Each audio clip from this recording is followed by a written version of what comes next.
Welcome back to another reading and correcting with me, Kindar, the Tiger writes, and Ty, the Tiger supervisor.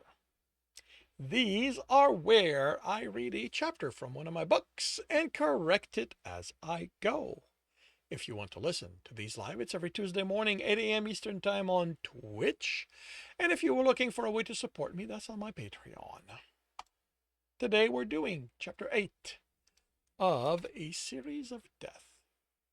The scent of warming meat spread through the kitchen as Trembor roasted the vegetables, adding spices to them before sipping his drink. Drinking at home was becoming a habit, but tonight was not the time to try and break it, not after dealing with Marlot. The nice thing about cutting his blood with alcohol was that it stretched how long it lasted. He grinned as he took another sip. Of course, he was drinking more of it as a result, so that wasn't as helpful. He should move on to the premixed stuff. He turned the carrots as his pad buzzed, Bo, setting up the roasting panel aside. Bo, how are you doing? I need your help, Trem. His brother sounded tired. Figured. That's about the only time you call. You call. Is Alex okay?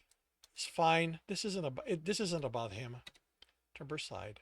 Then it's about you and Dad, isn't it? I'm not going to between the two of you again. That's not it, Bo replied sharply. Well, only partially, and you can't tell him about this? He's going to gut me if he finds out.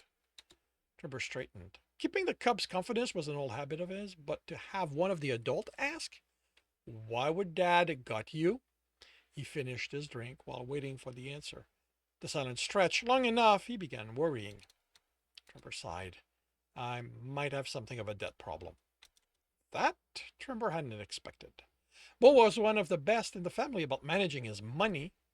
Tried a new hunting ground and ended up paying more than you planned for your kill.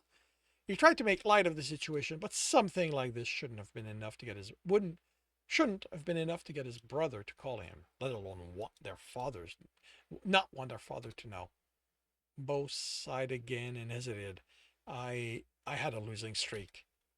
Losing? Streak? What? Bo, you told Dad you were just playing a little.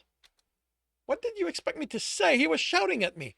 You know how reasonable he can be about this stuff. It's no big deal. I just need a bit to cover this week's payment. I'll pay you back when I get paid. No. The decision was easy. He didn't need the stories about his father's history with gambling or how much Bode owed. He wasn't enabling anyone with gambling problems, certainly not a relative. Come on, Tram, don't be like that. It's not that much. I told you I'll pay you back. Bo, I'm not an idiot. If you've reached a point where you're saying this week's payment, you're dealing with more than a little money. I don't want to know how much, Bo. I don't care. Call a gambling help center. Better yet, call Mother. Are you insane? Bo, the Mansourian is going to make me suffer before gutting me. Can you blame her? After what the three of them went through because of Dad's addiction? What she had to do to get him out of it? I'm not addicted, Bo protested. Talk to the helpline, Trevor continued. They'll set you up with a counselor to deal with your addiction, and I told you I'm not, so long as you show progress controlling your addiction, Trevor emphasized the word again, they'll keep the gambling houses off your back. I am not addicted, Bo repeated. Damn it, Bo, when you can't stop once you're out of money, it's an addiction. Oh, and you're such an expert on the subject, are you? Bo asked with audible snark. It was covered in enforcer training, Tremor answered, doing his best to regain some control of his temper. Tremor didn't need him yelling.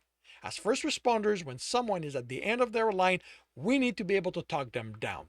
You have no idea how many people get to the point where they won't even arrange to be killed in a hunt. Suicide is such a waste. Just call them, okay? See the counselor, go through the steps they have you go through, then stay away from the gambling houses because if I find out you've gone back, I'm telling Dad and Serene. Bo didn't respond, and Trevor figured the threat had worked. The threat worked. The combination of her and their father had been used to scare everyone in this family at some point. It won't help. Trevor groaned. Why did Bo have to be so stubborn? Bo, no one is so deep in death a gambling house with a gambling house, they won't work with the helpline. They want to get their money, so it's not that. Trevor waited for him to explain. What is it then? He prodded when his brother didn't. The gambling house I went to might not have been legal. What the fuck? Trembor snapped, his muzzle shut, felt his tail slap against his leg. Bo, why would you ever go to one of those? There are plenty of legal houses in the city. Bo sounded like he was verbally treading sharp bone as he spoke. It might be because none of them will let me in anymore. Trembor had trouble finding words. Why wouldn't they let you in? In his few dealing with them while being enforcers, people being banned had always come about because of violence. Bo wasn't like that. His brother sighed. I had a bad streak a while back, and when I got behind, they stopped letting me in, so I went to another one. I had a really bad streak there, and they kicked me out. After the third... A third? After that, none of the others would let me in. I didn't know they talked to one another. You got banned from all gambling houses in the city because of how much you owed, and I paid them back. Trevor wanted to glare at his brother.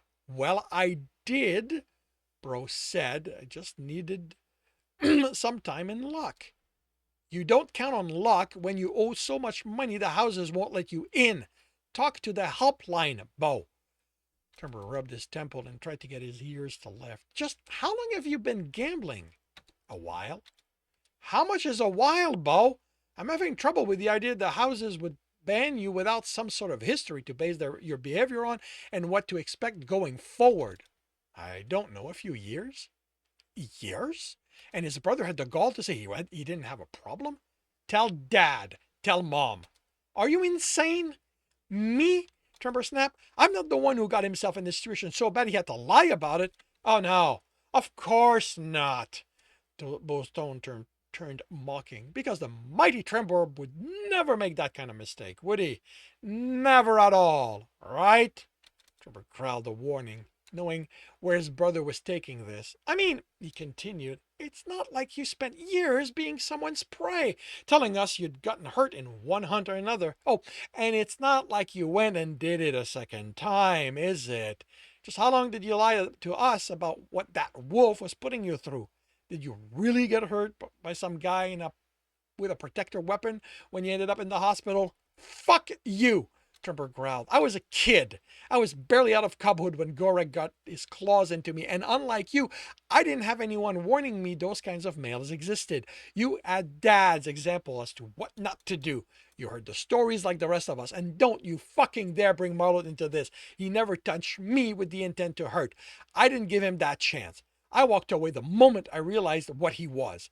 Not only did you walk into another gambling house, but an illegal one. How had his brother even found one of those? The legal ones did everything they could to ensure they didn't last, so they were well hidden. Just how fucking stupid does that make you, Bo? I don't have a problem, his brother yelled. Gambling isn't a problem, it's just something I like. And yeah, I have the occasional run of bad luck. That's part of the game. Then deal with it. Then deal with your fucking game by yourself. Trevor disconnected and fought the impulse to throw the pad. He glared at his empty glass. How dare it be empty when he needed it to what he needed was to down its content, to feel the alcohol burn down his throat, have the buzz chase away the taste of the argument. He dumped the content of a bottle in the glass, filling it halfway with alcohol, then grabbed the blood from the cooler, having to walk there and back in the cooler. Having to walk there and back let him cool enough that as he stared at his glass, he realized the stupidity of drinking more right now. But how dare Bo mention Marlot? The thought of Gorek hurt, but he'd been young. Marlot had managed to fool him so completely, so much that it was as if he'd gotten pointers from the lion himself. Trevor shuddered at that idea, but it hadn't happened. It couldn't have. Gorek would never share with someone else. Tremor cursed, and did so loudly. He cursed his brother, he cursed Gorek, and he cursed Marlot. He especially cursed the wolf. He had loved him, he'd given him his heart. That mating contract should have been a sign.